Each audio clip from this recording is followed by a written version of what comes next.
तो आज हम लोग केंद्रीय बजट 2025-26 को डिस्कस करने जा रहे हैं। ठीक है, और आपके सामने जो करंट अफेयर्स की बुक जो दिख रही है, एजुटेरिया की वार्षिक करंट अफेयर्स है, ईयरली मैगजीन है।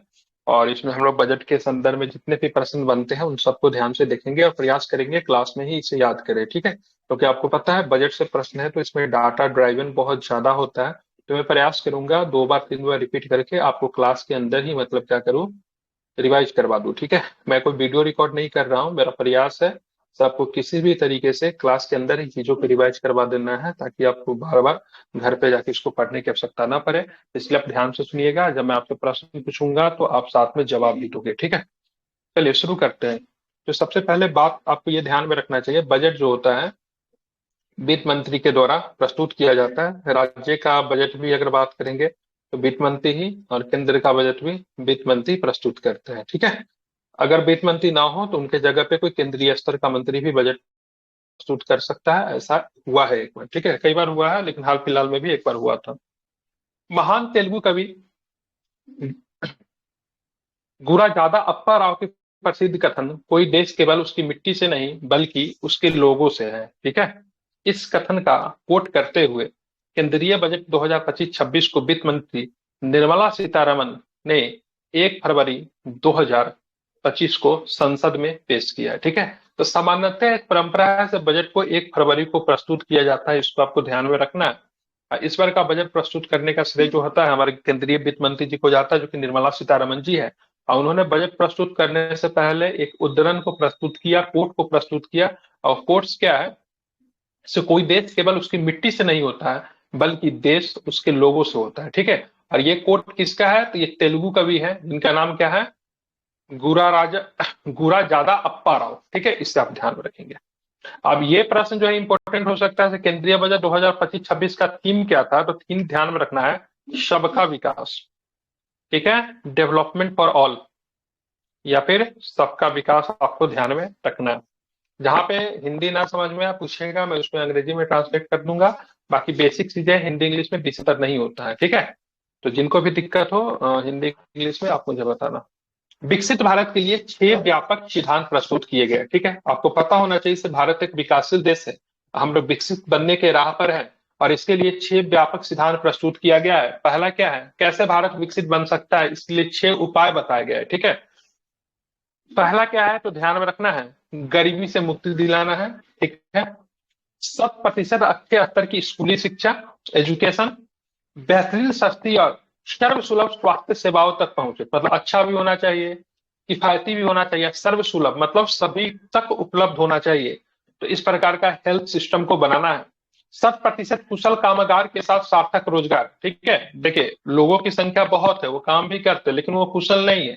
ठीक है, कुशल ना होने की वजह से क्या होता है, उनके काम में जो आपको देखना चाहिए, जो एफिशिएंसी होना चाहिए वो भी नहीं दिखता है। और साथ में आप देखोगे तो काम में वक्त भी बहुत अधिक लगता है। तो इसलिए कामगार कामगार जो है, जो इम्प्लाई जो हमको क्या करना है, मजदूर वर्ग के जो लोग हैं उनको कुशल करना है, ट्रेन करना है। आर्थिक गतिविधियों में 70% महिलाएं।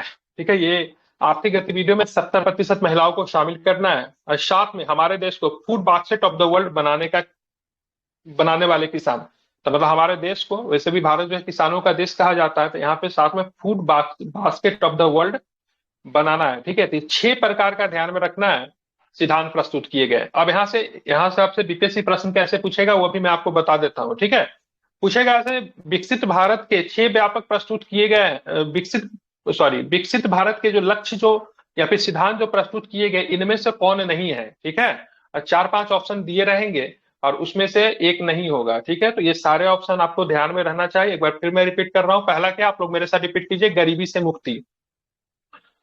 बोलो जल्दी से, गरीबी से मुक्ति। ठीक है, दूसरा क्या है, एजुकेशन को लेकर है, 100% अच्छे स्तर की स्कूली शिक्षा।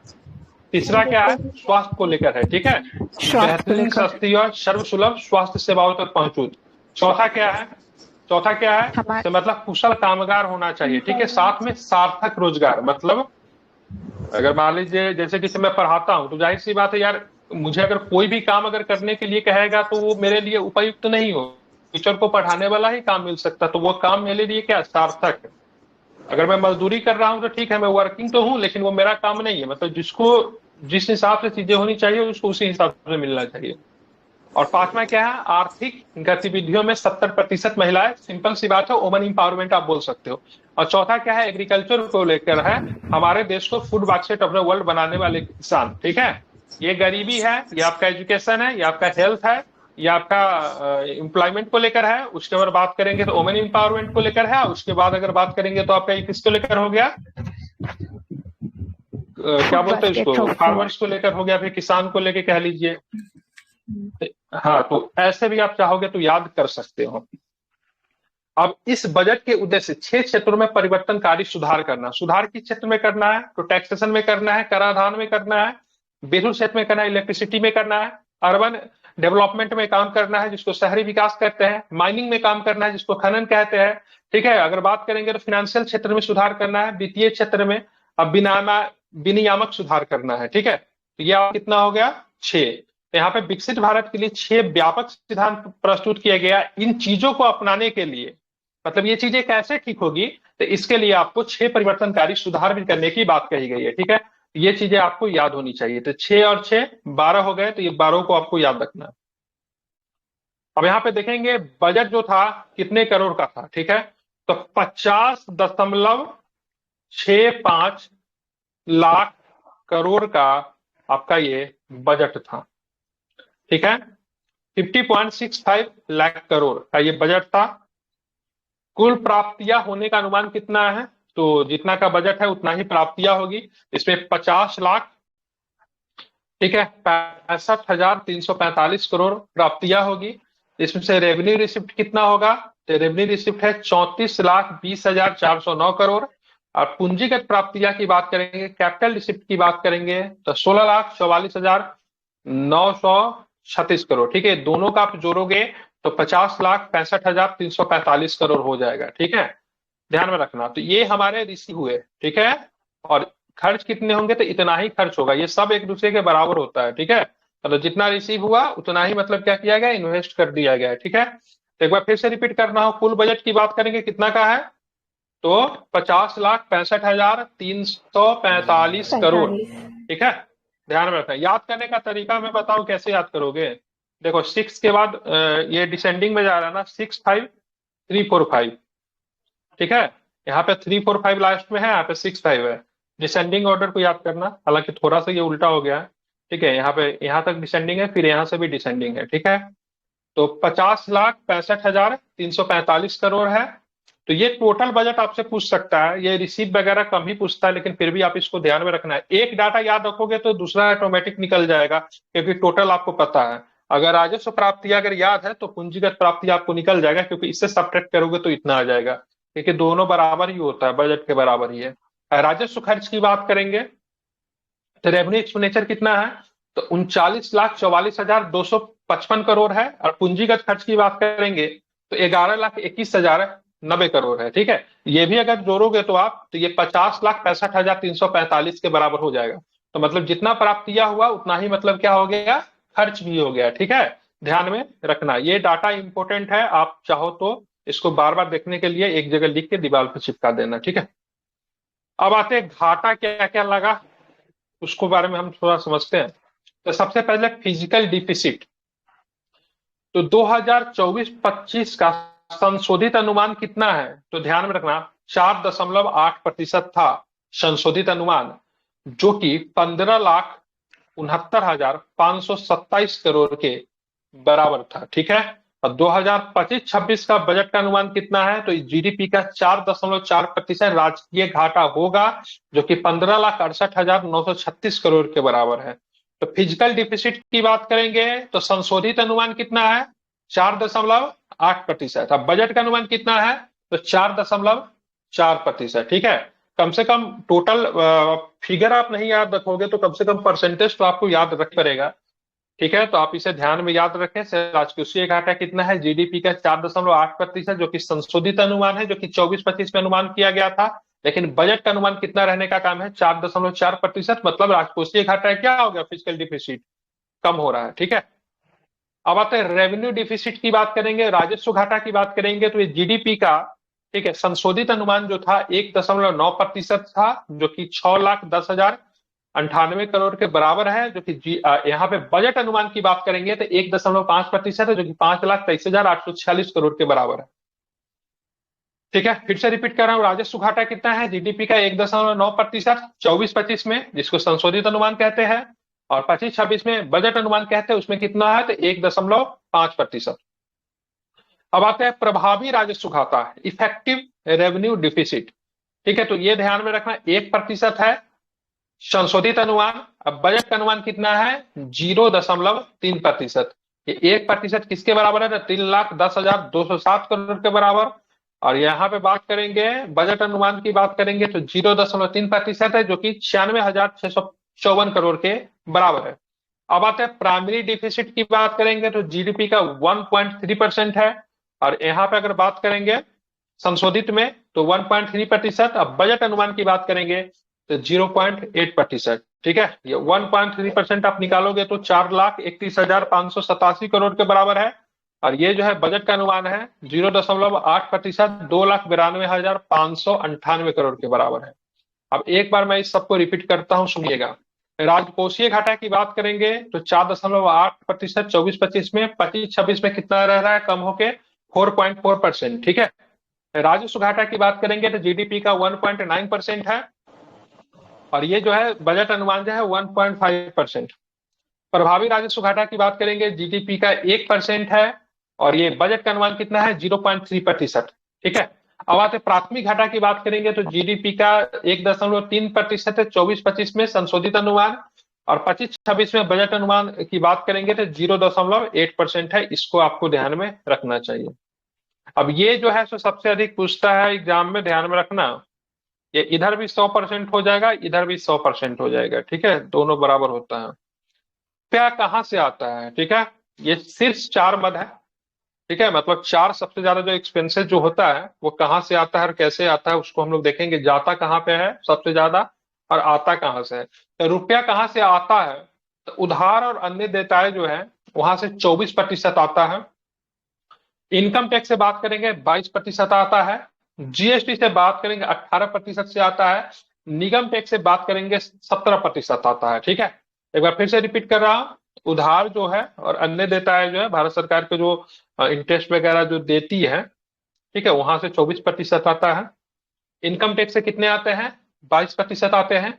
जीएसटी से कितने आते हैं? 18% आते हैं। निगम कर से कितने आते हैं? 17% आते हैं। अब देखिए, ये उधार और अन्य देता है, मतलब ब्याज वगैरह से भारत सरकार को मिलता है। ठीक है, भारत सरकार ब्याज चुकाती भी है बहुत ज्यादा। अब यहाँ पे देखेंगे पैसा जाता कहाँ से?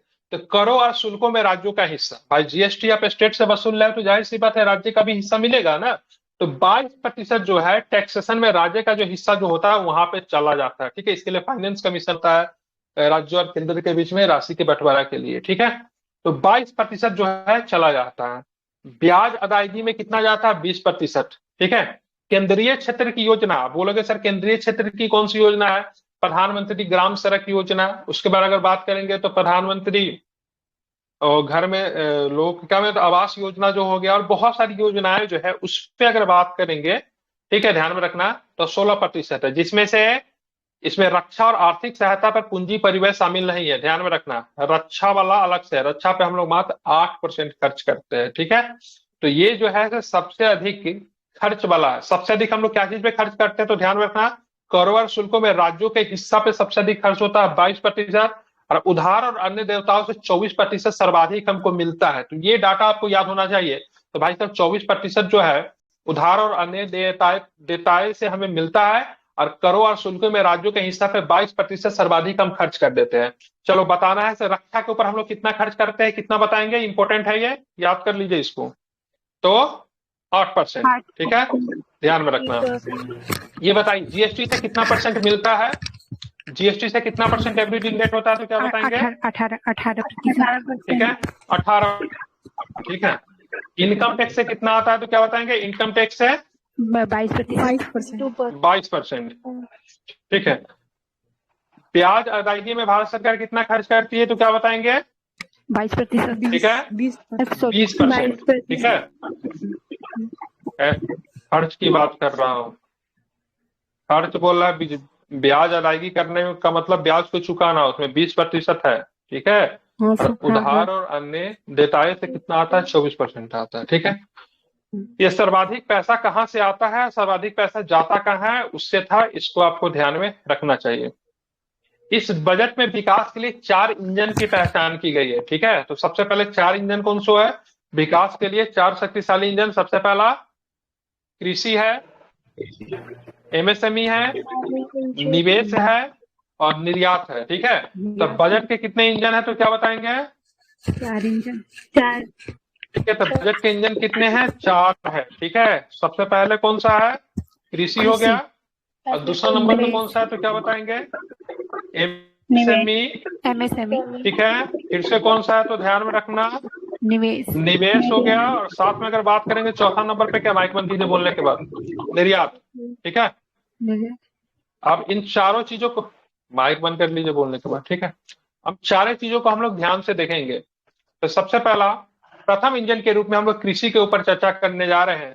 तो प्रधानमंत्री धन्य धान्य कृषि योजना, विकासशील कृषि जिला कार्यक्रम, ठीक है। ये योजना शुरू किया गया, प्रधानमंत्री धन्य धान्य कृषि योजना। क्या है ये?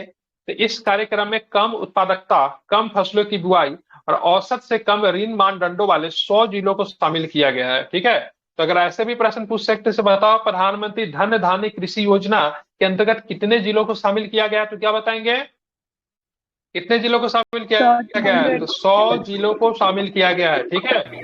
और जिला को शामिल करने के क्राइटेरिया क्या है, मतलब क्या इसका पर्पस है तो ध्यान में रखना। मतलब कम उत्पादकता, मतलब प्रोड्यूसिंग कम है वहां पे, कम फसलों की बुआई होती है और औसत से कम ऋण मानदंडों वाले 100 जिलों को इसमें शामिल किया गया है। इसका पर्पस क्या है इस कार्यक्रम का अगर पूछेगा तो उत्पादन में वृद्धि करना है, फसल को डाइवर्सिफाई करना है, मतलब फसल में विविधता होनी चाहिए, उसको अपनाना है। फसल कटाई के बाद भंडारण, मतलब स्टोरेज करने के लिए, सिंचाई की सुविधाओं में सुधार करने तथा दीर्घ अवधि और लघु अवधि ऋण उपलब्धता को सुविधाजनक बनाना है।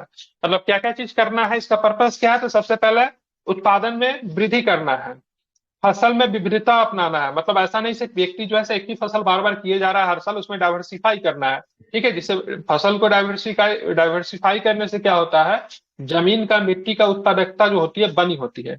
फसल कटाई करेंगे तो जाहिर सी बात है उसको रखने के लिए जगह होना चाहिए, क्योंकि फसल खराब हो सकता है। तो भंडारण बढ़ाने के लिए मतलब क्या करना है, व्यवस्था करना है। साथ में क्या करना है, सिंचाई की सुविधाओं में सुधार करना है। दीर्घ अवधि मतलब लॉन्ग टर्म और शॉर्ट टर्म जो इंटरेस्ट जो होता है, लोन जो होता है, ठीक है, वो भी मतलब क्या करना है, किसानों को उपलब्ध करना है। अब ये इसमें कितने जिले शामिल किए गए, तो 100 जिले शामिल किए गए, ध्यान में रखना। और साथ में कितने लोग, कितने किसानों को इससे फायदा होगा तो ध्यान में रखना, 1.7 करोड़, ठीक है। कितना? तो 1.7 करोड़, 1 लाख, सॉरी 1,70,00,000 किसानों को फायदा होगा। संख्या में 1.7 करोड़ आप कह सकते हो, ठीक है। अब यहाँ पे देखेंगे ग्रामीण ग्रामीण संपन्नता और अनुकूलन निर्माण क्या है ये? तो एक व्यापक बहुक्षेत्रीय ग्रामीण संपन्नता और अनुकूलन निर्माण कार्यक्रम राज्यों की भागीदारी से प्रारंभ किया जाएगा। इसका उद्देश्य क्या है? तो इसका उद्देश्य ग्रामीण क्षेत्रों में प्रचुर मात्रा में अवसर पैदा करना है, ताकि प्रवाह एक विकल्प हो न कि अनिवार्यता। मतलब ग्रामीण संपन्नता और अनुकूलन निर्माण में मतलब क्या है, लोगों का जो माइग्रेशन जो होता है, प्रवाह जो होता है, मतलब एक मतलब अपने गांव अपने शहर को छोड़ के जो लोग दूसरे जगह काम करने जाते हैं, उनको मतलब क्या करना है, रोकना है। इसलिए ग्रामों को संपन्न बनाना है, से प्रवास एक विकल्प हो, आपके पास ऑप्शन हो, जरूरी नहीं आपका मन है तो ठीक है जाइए, नहीं तो अपने यहाँ ही रहकर काम कीजिए। और पहले चरण में इसमें भी 6 विकासशील जिलों, कृषि जिलों को शामिल किया गया है, ये भी आपको ध्यान में रखना। अभी तक हम लोग दलहन में आत्मनिर्भर नहीं बन पाए हैं, ठीक है, ये ध्यान में आपको रखना है। तो खाद्य तेलों में आत्मनिर्भरता प्राप्त करने के लिए राष्ट्रीय खाद्य तिलहन मिशन को क्रियान्वित किया गया है, ठीक है। भारत सरकार तूर, उड़द और मसूर पर विशेष ध्यान के साथ 6 वर्षीय दलहनों में आत्मनिर्भरता मिशन प्रारंभ करेगी, ठीक है।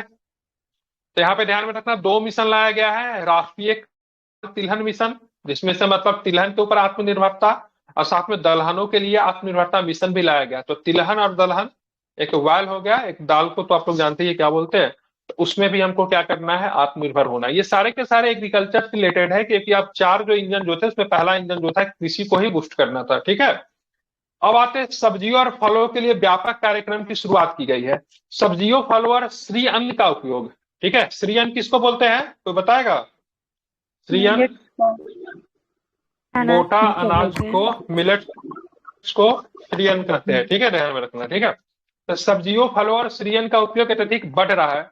उत्पादन प्रभावी आपूर्तियां, प्रसंस्करण और किसानों के लिए लाभकारी मूल्य को बढ़ावा देने के लिए राज्यों की भागीदारी से एक व्यापक कार्यक्रम का शुभारंभ किया जाए। क्या चीज के लिए? तो 3 चीजों के लिए, फल के लिए, ठीक है, सब्जी के लिए और श्रीअन्न के लिए, ठीक है। ये आपके बिहार के संदर्भ से इंपॉर्टेंट है। बिहार में मखाना बोर्ड बनाया जाएगा, ठीक है। तो मखाना का उत्पादन, प्रसंस्करण का मतलब प्रोसेसिंग होता है, ठीक है। मूल्य संवर्धन और विपणन में सुधार लाने के लिए बिहार में मखाना बोर्ड स्थापित किया जाएगा, ध्यान में रखना है। राष्ट्रीय उच्च पैदावार बीज मिशन क्रियान्वयन किया जा रहा है। क्या है? तो राष्ट्रीय उच्च पैदावार बीज मिशन, मतलब जाहिर सी बात है, बीज तो नॉर्मली होता ही है, लेकिन उससे क्या होता है, फसल की उत्पादकता और बढ़ाने के लिए इसमें इसको बढ़ा है, ठीक है। तो अनुसंधान परिवेश को बढ़ावा देना है। उच्च पैदावार, कीट प्रतिरोधी और जलवायु अनुकूलन गुणों से संपन्न बीजों का लक्षित विकास को प्रचार करना है। जुलाई 2024 से जारी किए गए बीजों की 100 से अधिक किस्मों को वाणिज्यिक स्तर पर उपलब्ध करवाया जाएगा, ठीक है। तो यहाँ पे प्रश्न आपसे कैसे पूछेगा, तो आप ध्यान में रखो, ठीक है। पूछेगा कि बजट 2024-25 सॉरी बजट 2025-26 में विकास के लिए 4 इंजनों की पहचान की गई। उनमें से एक इंजन जो है कृषि है। तो इनमें से कौन सा कार्यक्रम कृषि से संबंधित नहीं है जिसका चर्चा बजट में किया गया है, ठीक है। और यहाँ पे चार ऑप्शन होंगे। पहला ऑप्शन होगा प्रधानमंत्री धन्य धान्य कृषि योजना, विकासशील कृषि जिला कार्यक्रम, ये हो जाएगा। उसके बाद बोलेगा ग्रामीण संपर्क अनुकूल निर्माण दे देगा। उसके बाद बोलेंगे केवल दलहन में आत्मनिर्भरता, ठीक है, जबकि यहाँ पे तिलहन भी है। सब्जी और फलों के लिए व्यापक कार्यक्रम, ऐसा ऑप्शन दे देगा, ठीक है। और चाहेगा तो आपसे यहाँ से भी डायरेक्टली प्रश्न पूछ सकता है या फिर यहाँ से भी पूछ सकता है। आप 4 ऑप्शन चाहेंगे तो प्रधानमंत्री धन्य धान्य कृषि योजना से भी बना सकते हैं, और या फिर एग्रीकल्चर को लेकर भी इन सारी चीजों को जोड़कर 4 ऑप्शन बनाया जा सकता है। तो ऐसा प्रश्न पूछने की संभावना है, तो ये आप ध्यान में रखना, ठीक है। तो यह बताइएगा प्रधानमंत्री धन्य धान्य कृषि योजना कृषि जिला कार्यक्रम के अंतर्गत कितने जिलों को चिन्हित किया गया शुरुआती प्रयास में? 100 जिला को, 100। ठीक है। अब आते हैं मत्स्य उद्योग, जिसको फिशरीज कहते हैं। तो मत्स्य उत्पादन में जलीय कृषि के, ये मत्स्य उत्पादन जो है जलीय कृषि के अंतर्गत ही आता है, ठीक है, ध्यान में रखना। के क्षेत्र में विश्व भर में दूसरा बड़ा उत्पादक देश, ये पूछ सकता है, ठीक है। विश्व भर में भारत का कौन सा स्थान है? मत्स्य उत्पादन जलीय कृषि में चर्चा में था दूसरा। पहला स्थान किसका है? यूजुअल चीन का है। समुद्री खाद्य निर्यात का मूल्य लगभग कितना है? 60,000 करोड़ है, ठीक है, ध्यान में रखना। कितना है? 60,000 करोड़ है। और साथ में मत्स्य उत्पादन में जलीय कृषि के क्षेत्र में विश्व में भारत का कौन सा स्थान है? तो क्या बताएंगे? तो दूसरा स्थान है, ठीक है। हमारी सरकार अंडमान और निकोबार तथा लक्षद्वीप जैसे द्वीपों पर विशेष ध्यान देने और गहरे समुद्रों में सतत मछली पकड़ने का बढ़ावा देने के लिए अनुकूल फ्रेमवर्क लाएगी, ठीक है। ये हमारे 2 केंद्र शासित प्रदेश है, अंडमान निकोबार द्वीप समूह, और बात करेंगे लक्षद्वीप। यहाँ पे सरकार विशेष ध्यान दे रही है ताकि जो गहरे समुद्रों में सतत मछली पकड़ने को बढ़ावा दिया जाएगा।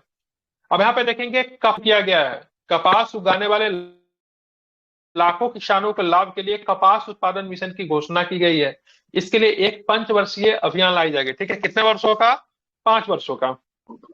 ब्याज सब्सिडी योजना के अंतर्गत किसान क्रेडिट कार्ड, उसको केसीसी कार्ड कहते हैं, उसके माध्यम से लिए जाने वाले ऋण की सीमा 3 लाख से बढ़ाकर कर दिया गया। इंपॉर्टेंट है, वीवीआई है, मार्क कर लो, ठीक है। केसीसी कार्ड में जो इंटरेस्ट जो मिलता था, ऋण जो मिलता है, ठीक है, लोन जो मिलता है, वहां पर 3 लाख रुपया मिलता था। अब उसको बढ़ाकर कितना कर दिया गया है? 3 की जगह पे, ठीक है, 5 लाख कर दिया गया है, ठीक है। आप इसे ध्यान में रखेंगे, इंपॉर्टेंट है। ये सारे के सारे विकास किसके अंतर्गत? ठीक है, तो बजट का पहला इंजन क्या था? पहला इंजन कृषि के अंतर्गत ये सारी चेंजिंग की जाएगी, ठीक है। अब आते हैं, चलो दूसरा इंजन। दूसरा इंजन में क्या था? एमएसएमई था, जिसमें क्या बोलते हैं एमएसएमई को? सूक्ष्म लघु और मध्यम उद्योग, मीडियम स्मॉल, क्या होता फुल फॉर्म इसका? मीडियम स्मॉल एंटरप्राइजेस कुछ होता है, एक बार देख लेना एमएसएमई का, चेक कर micro medium small micro medium micro small and medium enterprises. हाँ, ठीक है, माइक्रो स्मॉल और मीडियम इंटरप्राइजेस होता है, ठीक है, ध्यान में रखना। इसको बोलते हैं एमएसएमई कहते हैं, ठीक है। चलिए, हाँ ठीक है, माइक बंद कर लीजिए। वित्त मंत्री ने विकास के लिए 5.7 करोड़ एमएसएमई को दूसरा शक्तिशाली इंजन बताया, क्योंकि ये हमारे निर्यात में 45% का योगदान देते हैं, ठीक है। तो दूसरा इंजन क्या है? एमएसएमई है। वर्तमान में 7.5 करोड़ लोगों को रोजगार देने वाले, हमारे विनिर्माण में 36% का योगदान देने वाले 1 करोड़ से अधिक पंजीकृत एमएसएमई मिलकर भारत को वैश्विक विनिर्माण केंद्र बनाने का प्रयास कर रहे हैं, ठीक है, वर्ल्ड मैन्युफैक्चरिंग सेंटर। तो वित्त मंत्री ने विकास के लिए 5.7 करोड़ एमएसएमई को दूसरा शक्तिशाली इंजन बताया है, क्योंकि हमारे निर्यात में कितने प्रतिशत का योगदान देते हैं एक्सपोर्ट में? ध्यान रखोगा, 45%। वर्तमान में 7.5 करोड़ लोगों को रोजगार देने वाला और हमारे विनिर्माण मतलब मैन्युफैक्चरिंग में 36% का योगदान करने वाले 1 करोड़ से अधिक पंजीकृत एमएसएमई मिलकर भारत को एक वैश्विक विनिर्माण केंद्र बनाने का प्रयास कर रहे हैं, ठीक है। ऋण तक पहुंच में सुधार के लिए ऋण गारंटी कवर बढ़ाया जाएगा, ध्यान में रखना। सूक्ष्म और लघु उद्यमों के लिए 5 करोड़ से बढ़ाया, ये बहुत इंपॉर्टेंट है, नया डाटा आया है, ठीक है, एमएसएमई का, इसको रट लेना है, ठीक है, ध्यान में रखना। सूक्ष्म और लघु उद्यमों के लिए 5 करोड़ से बढ़ाकर 10 करोड़, ठीक है, जिससे अगले 5 वर्षों में 1.5 लाख करोड़ के अतिरिक्त ऋण उपलब्ध होंगे, ठीक है। 10 करोड़ से बढ़ाकर 20 करोड़, जिसमें आत्मनिर्भर भारत के लिए महत्वपूर्ण 27 प्रमुख क्षेत्रों में ऋणों के लिए गारंटी शुल्क कम करके 1% किया जाएगा। उस तरह से चल रहे निर्यातक एमएसएमई के लिए 20 करोड़ तक की क्षमावधि ऋण होगी, ठीक है। और यहाँ पे जो संशोधित जो किया गया है, ध्यान में रखना, यहाँ पे चेंजिंग किया गया है, इसको आपको ध्यान में रखना है, ठीक है। देखिए, सूक्ष्म उद्योग की बात करेंगे, वर्तमान में 1 था, उसको बढ़ाकर कितना कर दिया गया? 2.5 कर दिया गया, सब करोड़ में डाटा है। लघु उद्योग कितना था? पहले 10 करोड़ था, इसमें निवेश इन्वेस्टमेंट की बात कर रहा हूं, जो कि बढ़ाकर कितना कर दिया है? 25 करोड़ कर दिया है, ठीक है। और ये बात करेंगे मध्यम उद्योग कितना था? 50, ठीक है, ध्यान में रखिए, ये बढ़ाकर 125 कर दिया गया। सिंपल सी बात है, सब में 2.5 से मल्टीप्लाई कर दोगे तो ये डाटा निकल जाएगा, गलत तो नहीं हूं? 25 दूना 50, 125, ठीक है, ठीक है, ध्यान में रखना। तो क्या है इसमें? सब में 2.5 टाइम्स बढ़ गया। सूक्ष्म उद्योग में इन्वेस्टमेंट पहले कितना होता था? वर्तमान में 1 करोड़ था, उसमें कितना हो गया? 2.5 करोड़, ठीक है। लघु उद्योग में कितना था?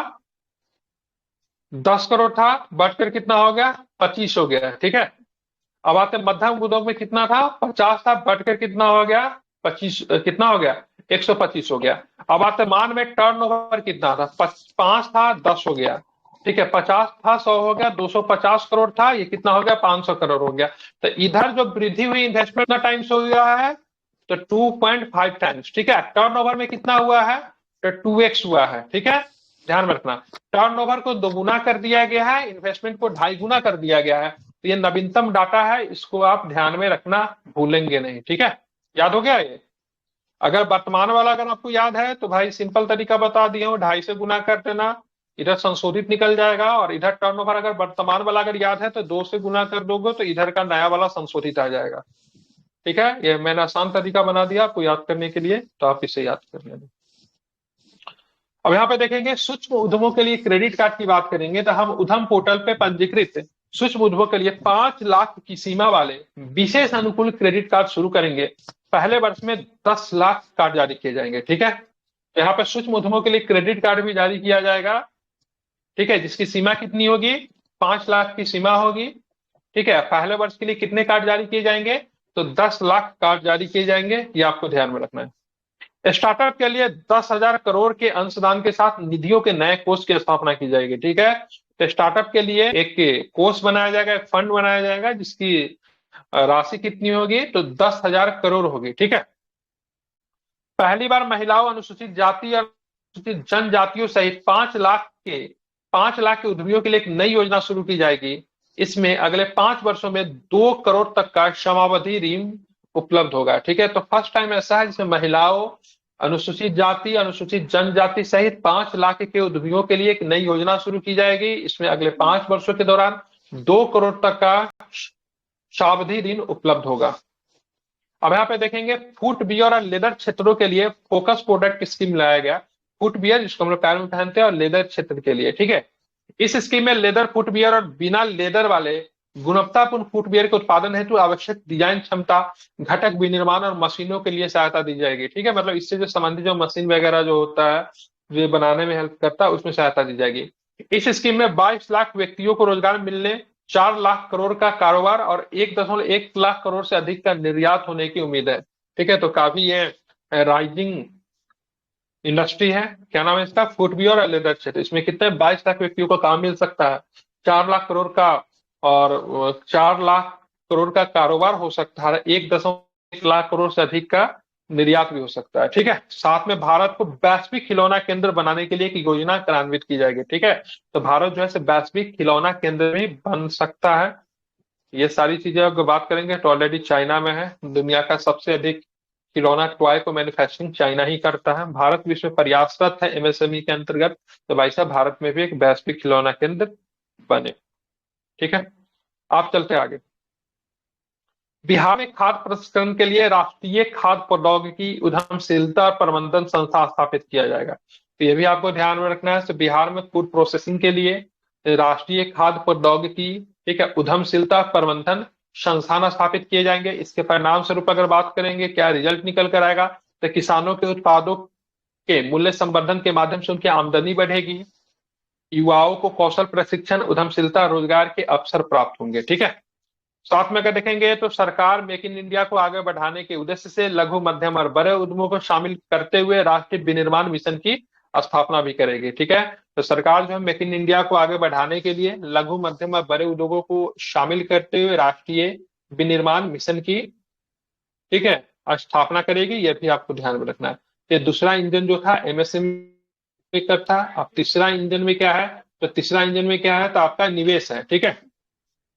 निवेश के भी 3 प्रकार बताए गए हैं। सबसे पहला लोगों में निवेश, अर्थव्यवस्था में निवेश और नवाचार में निवेश, ठीक है। तो 3 प्रकार का निवेश है। तो इसके लिए हम लोग क्या करेंगे, आप देखेंगे लोगों में कैसे निवेश कर सकते हैं, अर्थव्यवस्था में कैसे निवेश होगा, नवाचार में कैसे निवेश होगा, इसको जरा हम लोग समझते हैं। तो लोगों में निवेश की बात करेंगे तो सक्षम आंगनबाड़ी और पोषण 2.0 के माध्यम से 8 करोड़ से अधिक बच्चों, 1 करोड़ गर्भवती महिलाओं एवं पूर्वोत्तर क्षेत्र में लगभग 20 लाख किशोरियों को पोषण संबंधी सहायता प्रदान करता है, ठीक है। तो इसमें सक्षम आंगनबाड़ी हो गया या फिर पोषण 2.0 पोर्टल का नाम है। तो वहां पे जाओगे तो 8 करोड़ बच्चों को वहां पे मदद किया जाएगा, 1 करोड़ उसमें प्रेग्नेंट महिलाएं होगी, और साथ में पूर्वोत्तर क्षेत्र में आप देखेंगे तो 20 लाख किशोरी जिसको एडोलसेंट चाइल्ड कहते हैं, उनको भी पोषण संबंधी सहायता दी जाएगी, ठीक है। जिज्ञासा और नवाचार की भावना उत्पन्न करने वाले, ठीक है, जिज्ञासा और नवाचार की भावना उत्पन्न करने तथा वैज्ञानिक सोच को बढ़ावा देने के लिए अगले 5 वर्षों में सरकारी स्कूल में 50,000 अटल टिंकरिंग प्रयोगशाला स्थापित की जाएगी। तो अटल टिंकरिंग प्रयोगशाला क्या है? तो यहाँ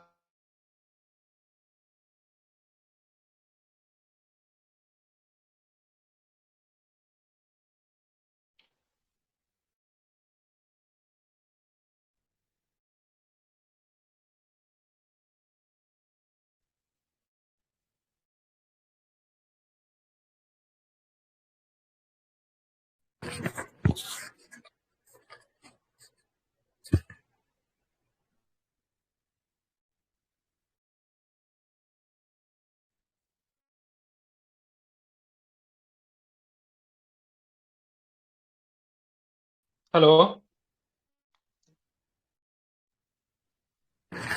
हेलो सॉरी क्लियर आ रही है सर।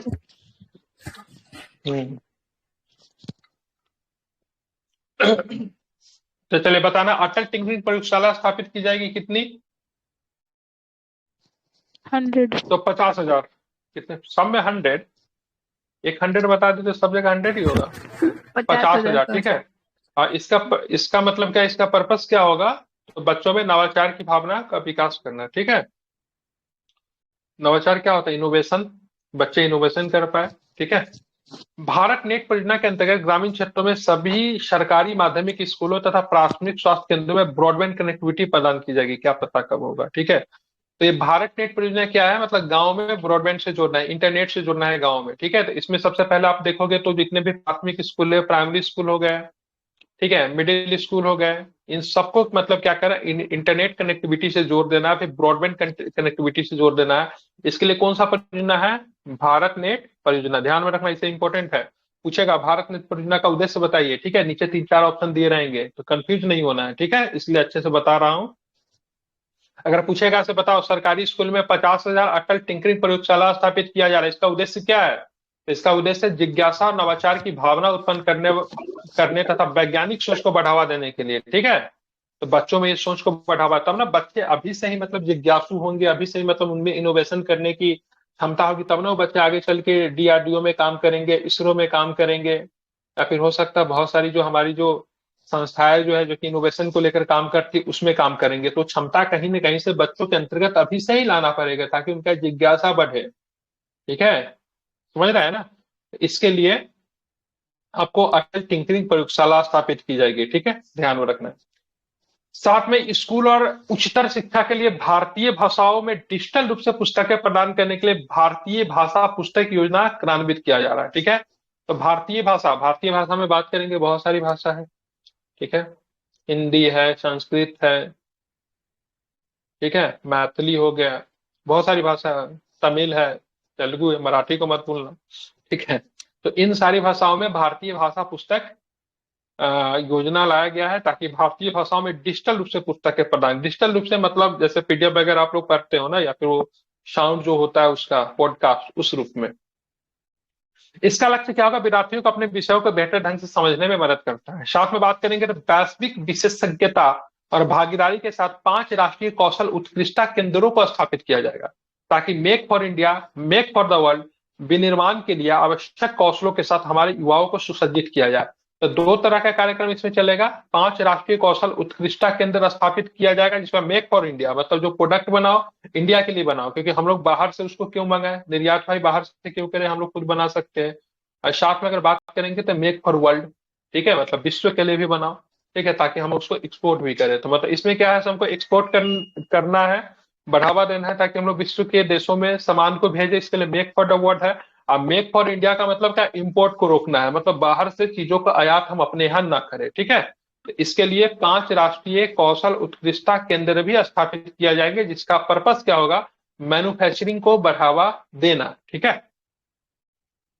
आईआईटी, ठीक है, ध्यान में रखना, आईआईटी, आईटीआई नहीं है, ठीक है, IIT Indian institute of technology, ठीक है। तो आईआईटी की बात करेंगे तो 23 आईआईटी में विद्यार्थियों की कुल संख्या में 100% की वृद्धि हुई है, मतलब क्षमता को बढ़ा दिया गया है। 5 आईआईटी में अतिरिक्त अवसंरचना का सृजन किया गया है।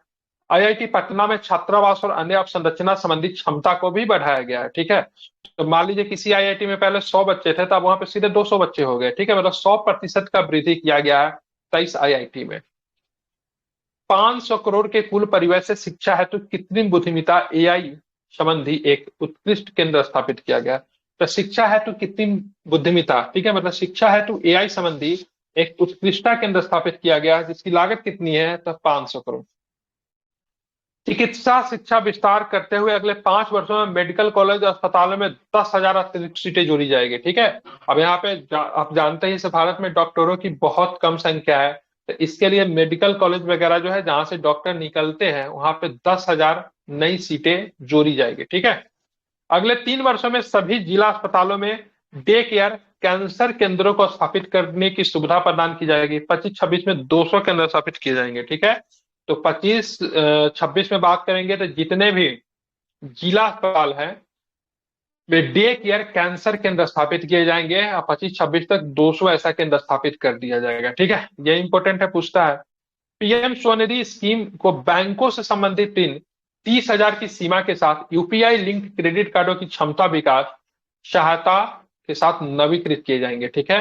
तो पीएम स्वनिधि स्कीम को बैंकों से संबंधित ऋण सीमा कितनी होगी, 30,000 की सीमा के साथ यूपीआई लिंक्ड क्रेडिट कार्डों की क्षमता विकास सहायता के साथ नवीकृत किया जाएगा। तो आप क्रेडिट कार्ड भी आपका यूपीआई से लिंक हो जाता है, इसके लिए आपके पास कौन सी कार्ड होना चाहिए, तो भारत का अपना रूपी कार्ड, ठीक है। अगर रूपी कार्ड अगर होगा, क्रेडिट कार्ड अगर रुपए कार्ड का होगा तो उससे आप यूपीआई की तरह भी यूज कर सकते हो।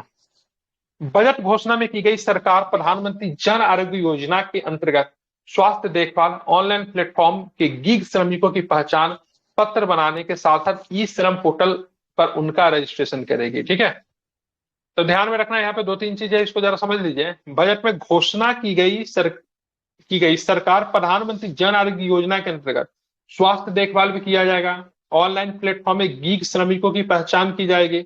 गीग श्रमिक कौन होते हैं?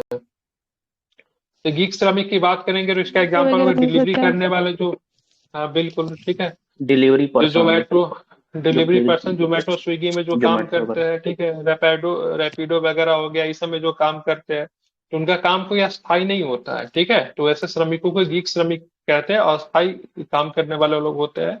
तो उनका पहचान किया जाएगा, उनका पत्र बनाया जाएगा और ई श्रम पोर्टल पे उनका रजिस्ट्रेशन भी किया जाएगा। ठीक है, अब आते हैं, अब इसमें जो दूसरा जो था उसमें तो व्यक्ति में निवेश था, यहाँ पे जो है तीसरा जो है अर्थव्यवस्था में निवेश है। ठीक है,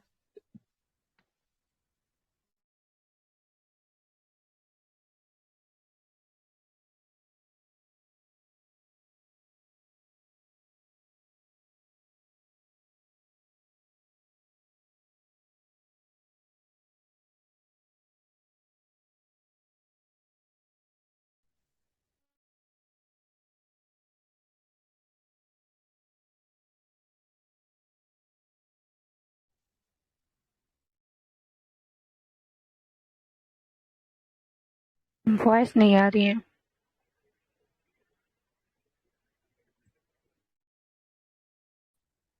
हेलो हेलो, अभी आ रही है। ठीक है ना, जा रही है आवाज? हम्म। ठीक है, तो अर्थव्यवस्था में निवेश के अंतर्गत श्रीमती सीतारमन ने कहा कि बुनियादी ढांचा संबंधित मंत्रालय सार्वजनिक निजी साझेदारी मोड में परियोजनाओं पर 3 वर्ष की अवधि के साथ कार्य करेंगे। ध्यान में इसको रखना है। राज्यों के लिए पूंजी व्यय और सुधारों के लिए प्रोत्साहन देने के लिए 50 वर्ष तक के ब्याज मुक्त ऋणों के लिए 1.5 लाख करोड़ रुपए के परिव्यय का प्रस्ताव रखा गया। मतलब 50 वर्ष तक के लिए मतलब ब्याज मुक्त ऋण आपको मिलेगा। ठीक है, किसको मिलेगा? स्टेट को मिलेगा, जो कि पूंजीगत और सुधारों के लिए प्रोत्साहन देने के लिए। ठीक है, साथ में क्या है, परिसंपत्ति मौद्रीकरण योजना है, जो कि 25 से लेकर 30 तक चलेगी, 5 वर्ष की योजना है। ध्यान में इसको रखना है। इसमें क्या क्या चीज किया जाएगा? तो बात 2021 में घोषित प्रथम परिसंपत्ति मौद्रीकरण योजना की सफलता को आगे बढ़ाते हुए नई परियोजनाओं में 10 लाख करोड़ की पूंजी निवेश के लिए वर्ष 2025-30 हेतु द्वितीय परिसंपत्ति मौद्रीकरण योजना शुरू किया गया। ठीक है, तो पहला जो शुरू किया गया था 21 में, ठीक है, और दूसरा जो शुरू किया जाएगा जो 25 से 30 तक शुरू किया जाएगा, इसमें कितना इन्वेस्टमेंट होगा? तो 10 लाख करोड़ रुपए की इन्वेस्टमेंट होगी। ठीक है, अब यहाँ पे देखेंगे केंद्र सरकार के द्वारा जल जीवन मिशन को शुरू किया गया था, तो इसको ध्यान में रखना इंपॉर्टेंट है। 100% कवरेज हासिल करने के लिए इसको विस्तार दे दिया गया, 2028 तक इसको विस्तार दे दिया गया। ठीक है, तो जल जीवन मिशन को विस्तार कब तक मिला गया है? तो इसको एक्सटेंड कर दिया गया, 2028 तक कर दिया गया, ताकि इसको 100% कवरेज को हासिल किया जाए।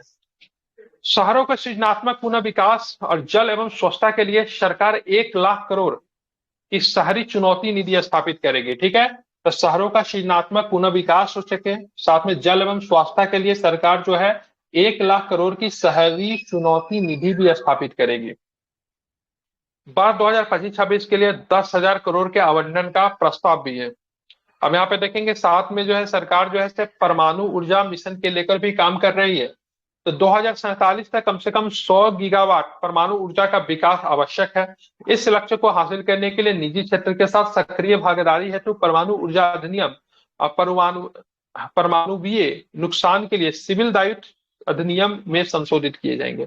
तो यहाँ पे ध्यान में रखना है, लक्ष्य जो है तो 2047 तक कितने गीगावाट परमाणु ऊर्जा का विकास किया जाएगा? तो 100 गीगावाट, ये आपको ध्यान में रखना है। और इस लक्ष्य को हासिल करने के लिए तो यहाँ पे निजी क्षेत्र के साथ सक्रिय भागीदारी हेतु परमाणु ऊर्जा अधिनियम, परमाणुवीय नुकसान के लिए सिविल दायित्व अधिनियम जो है उसमें संशोधन भी किया जाएगा।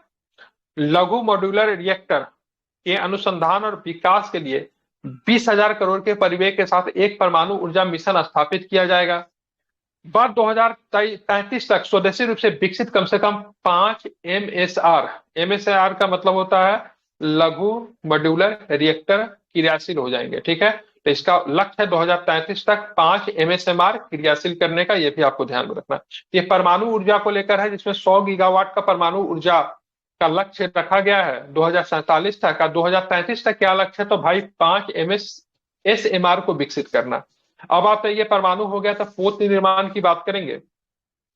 तो पोत निर्माण वित्तीय सहायता निधि को नवीकृत किया गया है, जल पोतों की रेंज को भी बढ़ाया गया है, साथ में उसमें श्रेणी और क्षमता को बढ़ाने के लिए शिप बिल्डिंग क्लस्टरों को सुविधा प्रदान किया जाएगा। ठीक है, तो बहुत सारे शिप बिल्डर्स हैं ना, जैसे मझगांव मझगांव हो गया, डॉकयार्ड हो गया, ठीक है, कोच्चि शिपयार्ड हो गया, इन सब में मतलब क्या किया जाएगा, शिप बिल्डिंग क्लस्टर की सुविधा प्रदान की जाएगी। सामुद्रिक उद्योग के लिए दीर्घावधि वित्त पोषण के लिए 25,000 करोड़ की निधि के साथ एक सामुद्रिक विकास निधि भी स्थापित की जाएगी। सरकार को द्वारा 49% का अंशदान किया जाएगा और शेष राशि पत्तनों के निजी क्षेत्र से जुटाई जाएगी। ठीक है, ये पब्लिक और प्राइवेट पार्टनरशिप से चलेगा, जिसमें 49% शेयर जो होगा गवर्नमेंट का होगा, 51% जो होगा पब्लिक फंडेड, सॉरी क्या बोलते हैं, प्राइवेट फंडेड होगा। तो इसको आपको ध्यान में रखना है। एक उड़ान स्कीम भी शुरू की गई है। ठीक है, एक संशोधित उड़ान स्कीम शुरू की जाएगी ताकि अगले 10 वर्षों में 120 नए गंतव्यों तथा क्षेत्रीय कनेक्टिविटी को बढ़ाया जा सके। 4 करोड़ यात्रियों को ऐसी परिवहन सुविधा दी जाएगी। ठीक है, तो अगले 10 वर्षों में 120 नए गंतव्य, ठीक है, और एक क्षेत्रीय कनेक्टिविटी को बढ़ाया जा सकेगा। इसके लिए 4 करोड़ यात्रियों को ऐसी परिवहन सुविधा दी जाएगी। अब यहाँ पे देखेंगे बिहार में ग्रीनफील्ड एयरपोर्ट भी बनाने की बात चल रही है। कहाँ पे बनेगा, तो बिहटा में बनेगा। इंपोर्टेंट है, आप इसे मार्क कर लेना। ठीक है, तो बिहार में ग्रीनफील्ड एयरपोर्टों की सुविधा प्रदान की जाएगी ताकि राज्य की भावी आवश्यकताओं को पूरा किया जा सके। ये पटना एयरपोर्ट और बिहटा में ब्राउन गिलफील्ड एयरपोर्ट की क्षमता के विस्तार के अलावा होंगे। ठीक है, इसको भी आपको ध्यान रखना। मिथिलांचल में, ये भी आपका जो है सो बिहार से है, मिथिलांचल में पश्चिमी कोसी नहर परियोजना, पश्चिमी कोसी नहर ईआरएम परियोजना के लिए वित्तीय सहायता प्रदान की जाएगी, जिससे बिहार के मिथिलांचल क्षेत्र में 50,000 हेक्टेयर से अधिक भूमि पर बड़ी संख्या में खेती करने वाले किसानों को लाभ मिलेगा। ठीक है, तो मिथिलांचल में कौन सी नहर परियोजना आएगी, तो पश्चिमी कोसी नहर परियोजना, जिसमें से 50,000 के हेक्टेयर से अधिक भूमि पर बड़ी संख्या में खेती करने वाले किसानों को लाभ मिलेगा। ठीक है, एक और योजना भी है स्वामी निधि। ठीक है, स्वामी निधि 2 योजना, किफायती और मध्यम आय आवास के लिए विशेष विंडो के अंतर्गत विशेष आवास परियोजनाओं में 50,000 आवासीय इकाइयों का निर्माण कार्य कर लिया गया है। ठीक है, तो यहाँ पे ध्यान रखना, तो स्वामी निधि 2 योजना के अंतर्गत 50,000 आवासीय इकाइयों का निर्माण कार्य पूरा कर लिया गया है, आप ध्यान में रख सकते हैं। चलिए अब यहाँ पे देखेंगे अन्य 40,000 इकाइयों का निर्माण वर्ष 2025 में पूरा कर लिया जाएगा। 15,000 करोड़ की इस निधि का लक्ष्य 1 लाख इकाइयों को शीघ्र पूरा करना है। ठीक है, देश में सिर्फ 50 पर्यटन स्थलों की राज्यों की भागीदारी में चैलेंज मोड माध्यम से विकसित किया जाएगा। ठीक है, मतलब देश में शीर्ष जो मतलब सबसे टॉप के जो 50 जो पर्यटन स्थल है, उसमें राज्यों की भागीदारी भी अपनाई जाएगी और उसमें चैलेंज मोड माध्यम से उसको विकसित किया जाएगा। भगवान बुद्ध के जीवन काल से संबंधित स्थलों पर विशेष ध्यान दिया जाएगा, जो कि ज्यादातर आप जानते हैं बिहार में ही है। तो ये दूसरा हो गया। ठीक है, अब देखेंगे नवाचार में किस प्रकार से निवेश किया जाएगा। तो इकोनॉमिक में निवेश था ना, अब नवाचार में, तो अनुसंधान विकास और नवाचार पहलों को क्रियान्वित करने के लिए 20,000 करोड़ बजट आवंटित किए जाएंगे। ठीक है, एक योजना लाया गया जिसका नाम है पीएम अनुसंधान अध्ययावृत्ति योजना। इसमें क्या किया जाएगा, तो पीएम अनुसंधान अध्ययावृत्ति योजना के अंतर्गत अगले 5 वर्षों में संबंधित वित्तीय सहायता के साथ आईआईटी और आईआईएससी में प्रौद्योगिकी अनुसंधान के लिए 10,000 अध्ययावृत्ति प्रदान की जाएगी। ठीक है, ध्यान में रखना है। खाद्य और पोषण सुरक्षा के लिए 10 लाख जर्म प्लाज्मा लाइनों के साथ दूसरे जीन बैंकों की स्थापना की जाएगी। ठीक है, कितने, 10 लाख जर्म प्लाज्म लाइनों के साथ दूसरे जीन बैंक की स्थापना की जाएगी। किसके लिए, तो खाद्य और पोषण सुरक्षा के लिए। भू स्थानिक अवसंरचना और डाटा विकसित करने के लिए राष्ट्रीय भू स्थानिक मिशन भी शुरू किया जाएगा। ठीक है, तो भू स्थानिक अवसंरचना मतलब क्या पता है, भूमि का स्ट्रक्चर वगैरह के लिए। ठीक है, डाटा विकसित करने के लिए राष्ट्रीय भू स्थानिक मिशन शुरू किया जाएगा। एक और भी आया है ज्ञान भारत मिशन। तो शैक्षणिक संस्थाओं, संग्रहालय, पुस्तकालय और निजी संग्रहकर्ताओं के साथ हमारी पांडुलिपि के सर्वेक्षण करवाया जाएगा।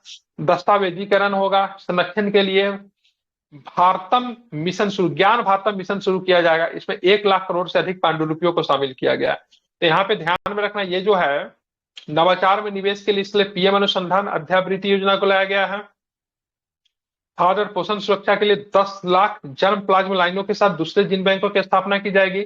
भू आस्थानिक अवसंरचना और डाटा विकसित करने के लिए राष्ट्रीय भू आस्थानिक मिशन शुरू किया गया है। और साथ में ज्ञान भारत मिशन को भी शुरू किया गया है, जिसमें से शैक्षणिक संस्था हो गया, संग्रहालय हो गया, पुस्तकालय हो गया, जितने भी निजी संग्रहकर्ता जो है उनके साथ साझेदारी की जाएगी। और पांडुलिपि का संरक्षण किया जाएगा, उसका दस्तावेजीकरण किया जाएगा। और संरक्षण के लिए एक मिशन शुरू किया गया जिनका नाम क्या है, ज्ञान भारत मिशन है। इस सबको मतलब इनको डिजिटलाइज किया जाएगा। साथ में 1 करोड़ से अधिक पांडुलिपियों को इसमें शामिल किया गया है। तो ये जो था आपका तीसरा जो था नवाचार में निवेश, ठीक है। तो इसको आपको ध्यान में रखना, जो कि ऊपर में हम लोग देख रहे थे। सबसे पहले क्या था, लोगों में निवेश, और दूसरा जो था अर्थव्यवस्था में निवेश, और तीसरा जो था नवाचार में निवेश। तो 3 इंजन में, तीसरा जो था आपका, ठीक है, विकास के आयाम, उसमें से तीसरा जो था इंजन था, उसमें इंजन के भी 3 इंजन थे, ठीक है। तो तीनों इंजन को हमने देख लिया। अब हम लोग चौथा देखेंगे, चौथा क्या है। तो चौथा इंजन की बात करेंगे तो चौथे इंजन के रूप में निर्यात है, ठीक है। तो निर्यात को जरा हम समझते हैं क्या है इसमें।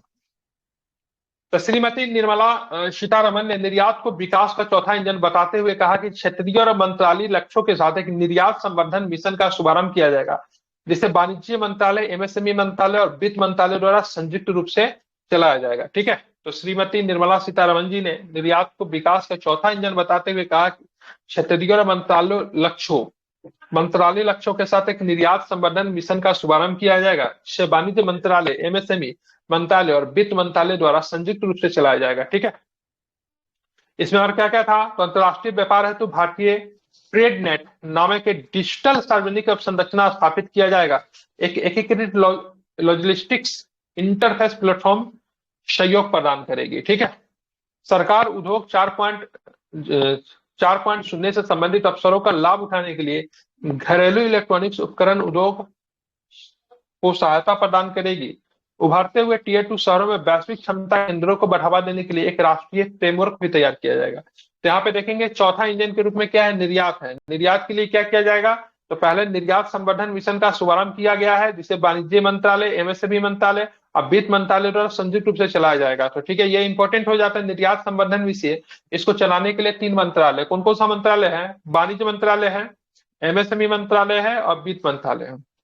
अंतरराष्ट्रीय व्यापार हेतु कौन सा मिशन का शुरू किया जाएगा, तो भारत ट्रेड नेट, ठीक है। ये क्या चीज के लिए है, तो अंतरराष्ट्रीय व्यापार हेतु है। ये नाम है डिजिटल सार्वजनिक अवसंरचना स्थापित की जाएगी, ठीक है।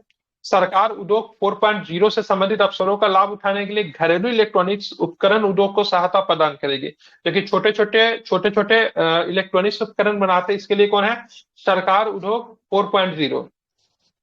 जो टीयर 2 सिटी है, ठीक है, जो कि उभर रहा है, अभी नया नया बन रहा है, उनके लिए मतलब बात करेंगे तो राष्ट्रीय फ्रेमवर्क भी तैयार किया जाएगा, ठीक है। ये सारी चीजें जो थी चौथे इंजन के रूप में निर्यात को बढ़ावा देने के लिए किया गया।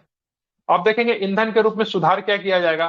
तो इंजन के लिए ईंधन के तौर पर सुधारों को स्पष्ट करते हुए श्रीमती निर्मला सीतारमन ने कहा कि पिछले 10 वर्षों में ज्यादा समय में सरकार ने करदाताओं की सुविधाओं के लिए फेसलेस मूल्यांकन, करदाता चार्टर, त्वरित रिटर्न, लगभग 99% रिटर्न स्वयं मूल्यांकन के आधार पर और विवाद से विश्वास योजना जैसे सुधारों को क्रियान्वित किया गया है। इन प्रयासों को जारी रखते हुए उन्होंने कर विभाग की विश्वास प्रथम, जांच बाद में वचनबद्धता को दोहराया है, ठीक है। मतलब पहले विश्वास किया जाएगा, फिर जांच किया जाएगा, ठीक है। तो ये भी आपको ध्यान में रखना। अब ये काफी इंपॉर्टेंट है, बीमा क्षेत्र के लिए विदेशी प्रत्यक्ष निवेश जो था, एफडीआई जो था, वो 74% से बढ़कर कितना कर दिया गया, तो ध्यान में रखना है, ठीक है। तो पहले ये 74% था, वहां से बढ़कर कितना हो गया, 100% हो गया, ठीक है। तो 74% से बढ़कर कितना हो गया है, तो ये 100% हो गया, ध्यान में रखना है। तो बीमा क्षेत्र में जो प्रत्यक्ष विदेशी निवेश जो है, एफडीआई जो है, वो बढ़ गया है, ध्यान में रखना। बढ़कर कितना हो गया है, तो 100% हो गया, इसको आपको ध्यान में रखना है। यह संबंधित बीमा उन कंपनियों के लिए उपलब्ध होगी जो भारत में संपूर्ण प्रीमियम का निवेश करेगी। लेकिन ध्यान में रखना, इसमें भी वही कंपनी जो भारत में इन्वेस्ट कर सकती है जो कि अगर मान लीजिए प्रीमियम पूरी तरीके से भारत के मार्केट में ही इन्वेस्ट करेगी। ठीक है, जैसे आप देखोगे इंश्योरेंस कंपनी का कोई एक्सिस किसका है, ये भारत की कंपनी है। इसके साथ आप देखोगे तो मैक्स लाइफ, ठीक है, आप कुछ और बीमा कंपनी के नाम लो, पीएनबी भारत की कंपनी है, इसके साथ लग जाएगा मेट लाइफ। ठीक है, कैनरा भारतीय बैंक है, इसके साथ एचएसबीसी लग जाता है। ठीक है, तो ये देखोगे से मतलब ये इंश्योरेंस वगैरह जो करती है, तो एक यहाँ पे जैसे मान लो कोई विदेशी कंपनी अगर भारत में अगर इन्वेस्ट करेगी ना, तो उसको कहीं ना कहीं से कोई इंडियन बैंक के साथ उनको पार्टनरशिप करना पड़ेगा। ठीक है, ऐसे कोई विदेशी कंपनी इन्वेस्ट नहीं कर सकती है। ठीक है, उसके साथ कोई ना कोई भारतीय बैंक जरूर शामिल होगा। यहाँ पे आपको ये भी ध्यान में रखना है भाई, 74% से बढ़ा के 100% एफडीआई तो कर दिया है, लेकिन ये जो मैक्स लाइफ जो पैसा जो लेगी, ये पैसा बाहर के मार्केट में इन्वेस्ट नहीं कर सकती, उनको भारतीय मार्केट में ही क्या करना पड़ेगा, इन्वेस्ट करना पड़ेगा। ठीक है, तो ये सारी चीजें आपको ध्यान में रखना है। अब आते हैं आगे, सार्वजनिक क्षेत्र में बैंक एसएचजी सदस्यों को ग्रामीण क्षेत्रों में लोगों के ऋण आवश्यकताओं को पूरा करने के लिए ग्रामीण क्रेडिट स्कोर फ्रेमवर्क विकसित करेगी। मतलब सार्वजनिक क्षेत्र के बैंक एसएचजी, ठीक है, क्या होता है, हेल्प ग्रुप बोलते हैं, क्या बोलते हैं, स्पेशल सहकारिता वाला, सेल्फ हेल्प ग्रुप बोलते हैं। ठीक है, और ग्रामीण क्षेत्रों में लोगों की ऋण आवश्यकताओं को पूरा करने के लिए ग्रामीण क्रेडिट स्कोर फ्रेमवर्क भी विकसित किया जाएगा। ठीक है, पेंशन क्षेत्र में विनियमित समन्वय को विकास के लिए एक फोरम की स्थापना की जाएगी। 2025 में केंद्रीय केवाईसी रजिस्ट्री का पुनः उद्धार किया जाएगा। ठीक है, ये सब कुछ है। आप देखेंगे विनियामक स्तर पे क्या सुधार किया जा रहा है। 21वीं सदी के लिए आधुनिक लचीले लोगों के लिए अनुकूल विश्वास आधारित नियामक प्रारूप को विकसित करने के लिए निम्नलिखित 4 विशेष उपाय प्रस्ताव दिया गया है। तो विनियामक क्षेत्र में सुधार के लिए 21वीं सदी के आधुनिक लचीले लोगों के लिए अनुकूल और विश्वास आधारित नियामक प्रारूप को विकसित करने के लिए निम्नलिखित 4 विशेष उपायों का प्रस्ताव दिया गया। कौन कौन सा है, तो पहला है विनियामक सुधार है तो उच्च स्तरीय समिति सभी गैर वित्तीय केंद्र संबंधी विनियमों, प्रमाणन, लाइसेंस और अनुमतियों की समीक्षा करने के लिए विनियामक सुधार हेतु उच्च स्तरीय समिति गठित की जाएगी।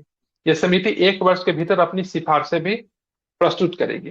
राज्यों का निवेश अनुकूल सूचकांक होगा। प्रतिस्पर्धी सहकारी संघवाद की भावना को आगे बढ़ाने के लिए 2025 में राज्यों को निवेश अनुकूल सूचकांक शुरू किया जाएगा। वित्तीय स्थिरता और विकास परिषद के अंतर्गत वर्तमान वित्तीय विनियमों और सहायक अनुदेशों का प्रभाव का मूल्यांकन करने के लिए एक तंत्र भी स्थापित किया जाएगा। जन विश्वास विधेयक 2.0 ये क्या है, तो ध्यान रखना, विकास अब विभिन्न कानूनों में 100 से अधिक कानूनी प्रावधानों और गैर अपराधीकरण बनाने के लिए जन विश्वास विधेयक 2.0 भी लाएगी। ठीक है, तो यहाँ पे ये सारी चीजों का आप नहीं भी याद रहो तो इतना चीज तो जरूर आपको ध्यान में रखना है। तो विनियामक सुधार में 4 विशेष उपायों का प्रस्ताव दिया गया। पहला क्या है, तो विनियामक सुधार है तो उच्च स्तरीय समिति लाई जाएगी। ठीक है, राज्यों का निवेश अनुकूल सूचकांक बनाया जाएगा। वित्तीय स्थिरता और विकास परिषद के अंतर्गत वर्तमान वित्तीय विनियमों के सहायक अनुदेशों के प्रभाव का मूल्यांकन किया जाएगा, उसके लिए एक तंत्र स्थापित किया जाएगा। और साथ में है जन विश्वास विधेयक 2.0। ठीक है, ये भाषण का पहला खंड था। ठीक है, बजट भाषण का पहला खंड था जिसमें ये सारी चीजों पे चर्चा की गई। जहां पे हम लोगों ने अभी तक क्या क्या पढ़ा उसको मैं संक्षेप में आपको बता रहा हूँ। सबसे पहले हम लोगों ने पढ़ा था से भाई साहब बजट जो प्रस्तुत किया गया 1 फरवरी को प्रस्तुत किया गया, और साथ में अगर बात करेंगे तो विकसित भारत के लिए 6 व्यापक सिद्धांत प्रस्तुत किए गए जिसमें गरीबी से मुक्ति था। उसके बाद 100% स्कूली शिक्षा अच्छी की। उसके बाद बात करेंगे बेहतरीन, सस्ती और सर्वसुलभ स्वास्थ्य की सेवाओं की पहुंच की बात की गई। उसके बाद था 100% कुशल कामगार के साथ सार्थक रोजगार था। आर्थिक गतिविधियों में 70% महिलाएं थी और हमारे देश को food basket of the world बनाने वाले विकास थे। उसके लिए 6 परिवर्तनकारी सुधार करने की बात की गई जिसमें कराधान था, टैक्सेशन, विद्युत क्षेत्र में सुधार, शहरी विकास में सुधार, खनन में सुधार, वित्तीय क्षेत्र में सुधार, विनियामक में सुधार। ठीक है, और विकास के लिए 4 शक्तिशाली इंजन की बात करी, कृषि, निवेश, एमएसएमई, निर्यात। ठीक है, ध्यान रखना। निवेश में भी तीन प्रकार के निवेश की बात की गई थी। एक था आपका लोगों में निवेश, दूसरा जो था लोगों में निवेश, सॉरी, अर्थव्यवस्था में निवेश, और उसके बाद था आपका नवाचार में निवेश। इन सारी चीजों को हम लोगों ने देखा है। उसके बाद जो है हम लोग जो है बजट के दूसरा खंड में चलेंगे। अब थोड़ा सा ही बचा हुआ है। बजट तो आपको 3 से 4 बार तो आपको करना पड़ेगा, तभी जाके आपको याद होगा, क्योंकि ऐसे तो याद होने वाला है नहीं। ठीक है, और नहीं इसमें कोई कॉन्सेप्ट है जो मैं आपको याद करवा दूं हिस्ट्री पॉलिटी की तरह। ठीक है, पढ़ के याद करना पड़ेगा, क्योंकि मेरे लिए भी नया है और आपके लिए भी नया है, क्योंकि करेंट है। ठीक है, किसी व्यक्ति के लिए भी नया है, क्योंकि किसी ने पहले से इसे पढ़ा नहीं है। कि जिस साल आता है उसी साल लोग उसको पढ़ते हैं, तो कॉन्सेप्ट बनाना इसे मुश्किल होता है। तो बेहतर यही होगा 2 बार 3 बार पढ़ के इसको याद कर ले। अब यहाँ पे देखेंगे बजट भाषण खंड बी, इसमें क्या अप्रत्यक्ष कर को लेकर बात किया गया। औद्योगिक वस्तुओं के लिए सीमा शुल्क टैरिफ संरचना को युक्ति संगत बनाना। केंद्रीय बजट 25-26 के तहत 7 टैरिफ दरों को घटाने का प्रस्ताव दिया गया। कितने टैरिफ दर को घटा दिया जाएगा? 7। इसके बाद शेष बची टैरिफ दरें शून्य सहित 8 रह जाएगी। ठीक है, तो 7 टैरिफ दरों को घटा दिया जाएगा। ठीक है, हटा दिया जाएगा, सॉरी। इसके बाद शेष बची टैरिफ दरें शून्य दर सहित कितनी रह जाएगी? 8 रह जाएगी। मतलब पहला 15 था। ठीक है, अब जाके कितना रह गया? 7 रह गया, जिसमें से शून्य भी है। अब यहाँ पे देखेंगे कहाँ कहाँ से टैरिफ को हटाया गया है। कैंसर जैसे असाधारण रोगों को राहत देने के लिए 36 जीवन रक्षक औषधियों और दवाओं को बुनियादी सीमा शुल्क पूरी तरह से छूट होगी। मतलब यहाँ पे बहुत अच्छा है। मतलब कैंसर जैसे, ठीक है, असाधारण रोगों को राहत देने के लिए 36 जो जीवन रक्षक औषधियां जो दवा जो थी, वहां पे मतलब सीमा शुल्क मतलब 0 कर दिया गया है। ठीक है, मतलब बाहर से ये दवा आता है तो इसपे किसी प्रकार का शुल्क नहीं होगा। कोबाल्ट पाउडर और लिथियम आयन बैटरी, पारा, जिंक और 12 अन्य महत्वपूर्ण खनिजों के अपशिष्ट पर पूरी तरह से छूट का प्रावधान है। ठीक है, तो यहाँ पर लिथियम आयन बैटरी हो गया, जो कि आप जानते हैं इलेक्ट्रॉनिक्स वाहन के लिए बहुत अधिक इंपॉर्टेंट है। पारा हो गया, जिंक हो गया, कोबाल्ट पाउडर हो गया। इन सब के लिए 12 अन्य महत्वपूर्ण जो खनिज जो है ना, इन पे भी मतलब पूरी तरीके से टैरिफ पे छूट होगा। इन पे किसी प्रकार का टैरिफ नहीं लगाया जाएगा। बुने हुए वस्त्रों पर सीमा शुल्क को संशोधित करके 20% अथवा 115 रुपए प्रति किलोग्राम में जो भी अधिक को करने का प्रस्ताव रखा गया। ठीक है, तो यहाँ पे ध्यान में रखना है, जो बुने हुए वस्त्र जो होंगे उस पर सीमा शुल्क 20% लगाया गया है, या फिर 115 रुपये प्रति किलो, दोनों में से जो ज्यादा होगा तो लगाया जाएगा। इंटरेक्टिव फ्लैट पैनल डिस्प्ले, ठीक है, इसको आईपीसी पैनल आई थिंक कहते हैं। ठीक है, जो भी हो, ठीक है, interactive panel flat panel display जो होता है, जो कि इलेक्ट्रॉनिक वस्तुएं है, वहां पे बुनियादी सीमा शुल्क 10% से बढ़ा के 20% कर दिया। ठीक है, मतलब डिस्प्ले महंगा हो गया, तो इससे मोबाइल वगैरह भी, टीवी वगैरह भी अगर जो बाहर से जो आता महंगी हो सकती है। इलेक्ट्रॉनिक वाहनों की लिथियम आयन बैटरी के विनिर्माण के लिए 35 अतिरिक्त पूंजीगत वस्तुओं पर छूट, और मोबाइल फोन बैटरी विनिर्माण पे 28 अतिरिक्त पूंजीगत वस्तुओं पे छूट दिया गया। ठीक है, मतलब मोबाइल फोन का जो बैटरी बनाने के लिए जो 28 प्रकार के जो पूंजीगत वस्तुएं जो लगते हैं उस पर छूट दिया गया है। इलेक्ट्रॉनिक वाहनों के लिथियम आयन बैटरी बनाने के जो 35 प्रकार के जो अतिरिक्त पूंजीगत वस्तुओं का निर्माण जो होता है उस पर भी छूट दिया गया है। ठीक है, समझ रहे हैं ना। हस्तशिल्प वस्तुओं की निर्यात अवधि 6 महीने से बढ़ाकर 1 वर्ष की गई। आवश्यकता पड़ने पर आगे 3 महीनों तक बढ़ाई जा सकती है। तो हस्तशिल्प जो हाथों से जो बनाया गया जो वस्तु जो है उसको 6 महीने से बढ़ाकर कितना कर दिया गया? 1 वर्ष कर दिया गया। अगर आगे अगर आवश्यकता होगी तो 3 महीनों और बढ़ा दिया जाएगा। समुद्री उत्पाद फ्रोजन फिश पेस्ट के निर्यात पर सीमा शुल्क 25% से घटाकर 5 करवा दिया। मतलब सी फूड खाना आसान हो गया। मतलब बाहर से जो सामान जो आएगा, टैरिफ जिस पे लगता था पहले 30%, उसको घटाकर 5% कर दिया गया। आयातित वस्तुओं के अंतिम उपयोग की सीमा 6 महीने से बढ़ाकर 1 वर्ष की गई। ठीक है, जो आयात किया हुआ वस्तु जो रहेगा, जो बाहर से जो आता है, उसका अंतिम उपयोग की सीमा मतलब एक्सपायरी समझ लीजिए, और पहले 6 महीने था, उसको बढ़ाकर अब कितना कर दिया गया? 1 वर्ष कर दिया गया। ठीक है, अब आते हैं, ये तो इनडायरेक्ट कर था। ठीक है, टैरिफ वगैरह इसमें था। अब आते हैं प्रत्यक्ष कर, इसमें इनकम टैक्स वगैरह ये सब आएगा अपना। तो नई कर व्यवस्था के अंतर्गत 12 लाख रुपए तक की आय अर्थात विशिष्ट दर जैसे पूंजीगत लाभ को छोड़कर 1 लाख रुपए प्रति माह की औसत आय पर कोई आयकर देय नहीं होगा। तो ये जो इनकम करने वाले लोग जो है उनके लिए अच्छा हो गया। 12 लाख रुपया सालाना और 1 लाख रुपया मंथली अगर आप अर्न करते हैं तो इस पे किसी भी प्रकार का कोई भी टैक्स आपको देने की आवश्यकता नहीं है। वेतनभोगी कर दाताओं के लिए यह सीमा 75,000 रुपए की मानक कटौती के कारण 12.75 लाख रुपए होगी। ठीक है, तो वेतन होगी, ये तो जो था सेल्फ एम्प्लॉयड के लिए, ये सैलरी पर्सन जो होंगे उनके लिए 12.75 लाख रुपए होगा। ठीक है, अब नई कर व्यवस्था की बात करेंगे तो यहाँ पे देखेंगे कितने प्रकार के स्लेब है, 3 हो गया, यहाँ पे 3 3 6 7 प्रकार का हो गया। ठीक है, तो यहाँ पे देखोगे, यहाँ पे सबसे पहली बात है नई कर व्यवस्था में संशोधित टैक्स कर संरचना क्या है, 0 से 4 लाख रुपए पे शून्य रहेगा, 4 से 8 लाख रुपए पे 5%, 8 लाख से 12 लाख रुपए पे 10% है, 12 लाख से 16 लाख रुपए पे 15% है, 16 से 20 लाख रुपए पे 20% है, और 24 से 25 लाख रुपए पे 25% है। सॉरी, 20 से 24 लाख रुपए पे, और 24 लाख रुपए से जो अधिक अर्न करते हैं उनको 30% टैक्स देना पड़ेगा। ठीक है, ध्यान में रखना। तो ये पर नई कर व्यवस्था में संशोधित टैक्स संरचना, टैक्स स्लैब की बात करेंगे तो ये आपका रहा। ठीक है, अब आते टीडीएस को तर्क संगत बनाना। वरिष्ठ नागरिकों के लिए ब्याज कटौती की सीमा 50,000 रुपए से दोगुनी बढ़ाकर 1 लाख रुपया कर दिया गया है। ठीक है, जो वरिष्ठ नागरिक है, सीनियर सिटीजन है, उनको ब्याज कटौती की सीमा पहले 50,000 रुपया थी, अब बढ़ाकर इनको कितना कर दिया, 1 लाख रुपया कर दिया गया। किराए पर टीडीएस के लिए वार्षिक सीमा 2.4 लाख रुपए से बढ़ाकर 6 लाख रुपया कर दिया गया है। ठीक है, उच्च टीडीएस कटौती के प्रावधान केवल गैर पैन मामलों में ही लागू है। ठीक है, तो ये भी आपको ध्यान में रखना है। छोटे धर्मार्थ न्यास संस्थाओं की पंजीकृत अवधि को बढ़ाकर 5 से 10 वर्ष कर दिया गया, धार्मिक संस्थाओं के लिए। ठीक है, तो यहाँ पे पहले जो पंजीकृत अवधि 5 वर्ष था उसको बढ़ाकर कितना कर दिया, 10 वर्ष। करदाताओं को अपनी स्वामित्व वाली संपत्तियों के लिए शून्य वार्षिक मूल्य का दावा बिना किसी शर्त के अनुमति का प्रस्ताव होगा।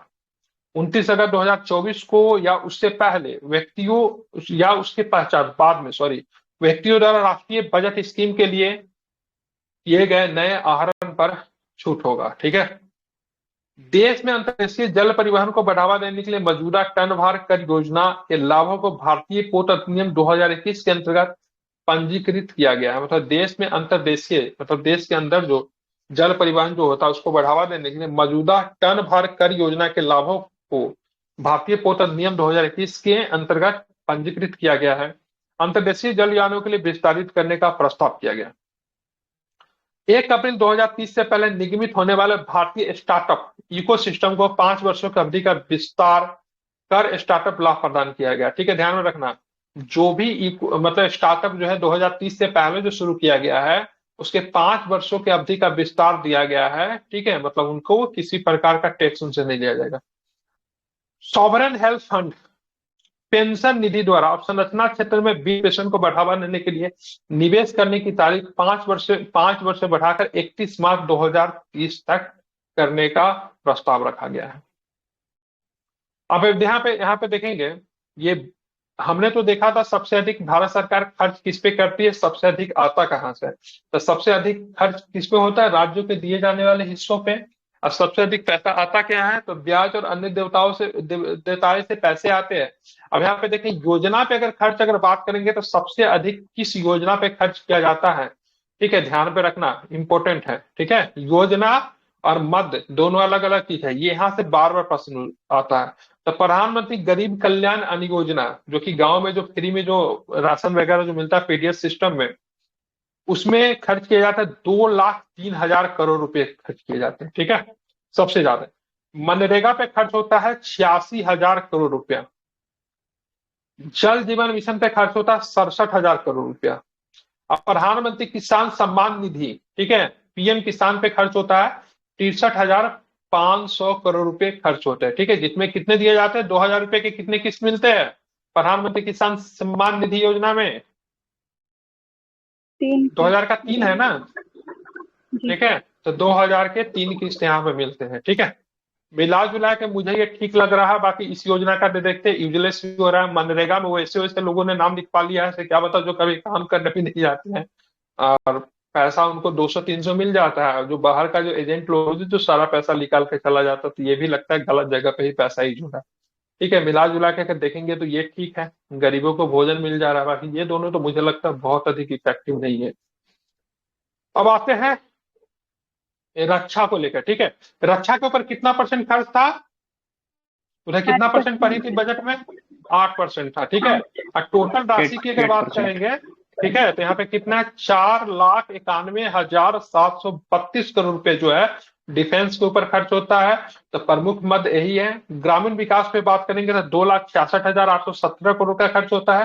कृषि एवं संबंध कार्यकलाप पे बात करेंगे तो 1,71,437 करोड़ का खर्च होता है। शिक्षा पे बात करेंगे तो 1,28,650 करोड़ खर्च होता है। समझ रहे हैं ना, मतलब ये राशन पे खर्च हो रहा है 2,03,000 करोड़, ठीक है। यहाँ पे शिक्षा पे हो रहा है 1,28,650 करोड़, समझ रहे हैं, ठीक है। स्वास्थ्य पे उससे भी कम 98,311 करोड़ मात्र, मतलब ये दोनों के ऊपर सर्वाधिक खर्च होना चाहिए। डिफेंस मस्ट है क्योंकि हमारे दोनों तरफ शत्रु राष्ट्र है, ठीक है। डिफेंस पे तो और बढ़ना ही चाहिए, और शिक्षा स्वास्थ्य पे भी बढ़ना चाहिए, लेकिन ये सारी चीजों को समझ नहीं, मतलब ये यूटिलेस मुझे लगता है सब दिन से ही। हालांकि देखिए ये किस प्रकार से ये सारी चीजें चलती है मुझे तो नहीं पता, लेकिन हम आसपास देखते हैं या फिर आप लोग भी देखते होंगे, तो इसका लाभ आपको नहीं मिल रहा होगा, इसका तो बिल्कुल ही नहीं, ठीक है। ये तो ठीक है, किसानों के खाता में पैसा जाता है, और ये भी ठीक है, गांव देहात में लोगों को अनाज मिलना अच्छा है, लेकिन ये दोनों तो यूजलेस लगता है मुझे, खास करके बिहार में। अब चलते हैं आगे देखेंगे, तो आगे कुछ है नहीं, आर्थिक सर्वेक्षण और 2024-25 का, जो कि हम लोग आगे के क्लास में कहेंगे। मैंने आपको बजट पढ़ा, आप बताओगे इसको रिवीजन कैसे करें। तो रिवीजन करने का सबसे परफेक्ट तरीका है, एक बार जो वीडियोज आपको मिलेगा उसको सुनने का प्रयास कीजिएगा, या फिर आप खुद इसको क्या कीजिएगा, लेकर बैठ जाइएगा, इसको 1-2 बार पढ़ लीजिएगा। और उसके बाद जब आप पढ़ लोगे ना, तो फिर रात के क्लास में हम आपको करवाएंगे क्या, एमसीक्यू क्वेश्चन, ठीक है। और एमसीक्यू क्वेश्चन पढ़ाएंगे तो सारा आपका जो कॉन्सेप्ट जो है आपका क्लियर हो जाएगा।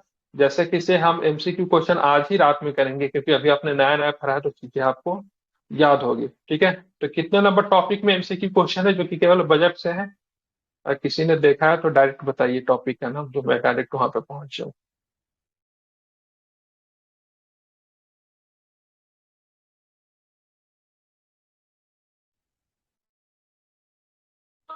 बजट के लेकर कौन सा टॉपिक में क्वेश्चन है, लास्ट पेज सबसे नंबर लास्ट में लास्ट में 17 सबसे या लास्ट, 18 17 सबसे लास्ट। सबसे लास्ट ही है, सबसे लास्ट में 2 पेज है बजट रेट सर्वे। तो ठीक है, हाँ ये आर्थिक सर्वेक्षण है, चलो ठीक है, ये बजट होगा तो नहीं।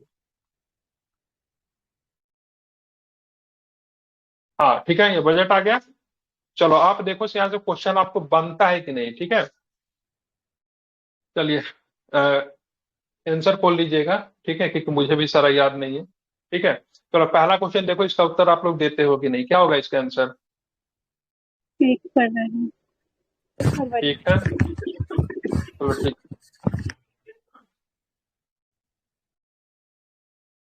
एक मिनट, पेन काम नहीं कर रहा, जा, ठीक है, पेन नहीं काम कर रहा, क्यों हो,